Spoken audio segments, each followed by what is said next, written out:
Hello friends, ഇന്ന് day 25 of mindful ഈറ്റ്സിൽ രാവിലെ ഞാൻ ഒന്നും കഴിച്ചില്ല. നേരെ പോയത് എൻ്റെ ഫ്രണ്ടിൻ്റെ വീട്ടിൽ ഒരു ഫംഗ്ഷൻ കൂടാൻ വേണ്ടിയിട്ടായിരുന്നു. നല്ല മട്ടൻ ബിരിയാണിയും ചിക്കൻ ഫ്രൈയും സാലഡും ഫ്രൂട്ട്സും പിന്നെ പായസം ഉണ്ടായിരുന്നു. എല്ലാം നല്ല ടേസ്റ്റായിരുന്നു. കുറേ നാൾക്ക് ശേഷമാണ് നമ്മളെല്ലാ ഫ്രണ്ട്സും കൂടെ ഒന്ന് കാണുന്നത്. കുറേ നേരം അവിടുന്ന് സംസാരിച്ചു, കാര്യങ്ങളൊക്കെ പറഞ്ഞതിന് ശേഷം നമ്മൾ നേരെ പോയത് ലുലുലോട്ടാണ്. ലുലു പോയപ്പോൾ നമുക്ക് റോൾഡ് ഐസ്ക്രീം കഴിക്കാൻ ഒരു കൊതി. അങ്ങനെ നമ്മൾ ആദ്യം ഓർഡർ കൊടുത്തത് ഒരു ഓറിയോ ചോക്ലേറ്റ് റോൾഡ് ഐസ്ക്രീം വാങ്ങിക്കാനായിരുന്നു. നമ്മുടെ മുമ്പിൽ നിന്ന ആൾക്കാർ ഈ സ്ട്രോബെറി വാങ്ങിക്കുന്ന കണ്ടപ്പോഴത്തേക്കും നമ്മുടെ മനസ്സ് മാറി. അങ്ങനെയാണല്ലോ, ബാക്കിയുള്ളവർ എന്ത് ചെയ്താലും അത് ചെയ്യാൻ ഒരു ത്വര എന്താണെന്നറിയില്ല. അങ്ങനെ നമ്മൾ അത് തന്നെ ഓർഡർ ചെയ്തു. കഴിച്ചു നോക്കി, നല്ല ടേസ്റ്റ് ഉണ്ടായിരുന്നു.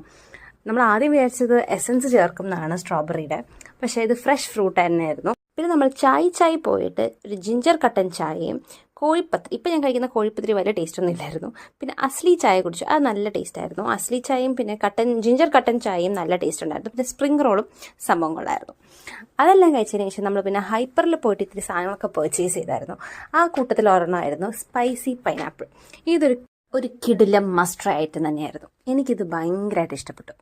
അതിനുശേഷം ഞാൻ നേരെ ജിമ്മിൽ പോയി വന്നതിന് ശേഷം ഞാൻ കുബൂസും ഹുമസും മുട്ടയായിട്ട് കഴിച്ചു.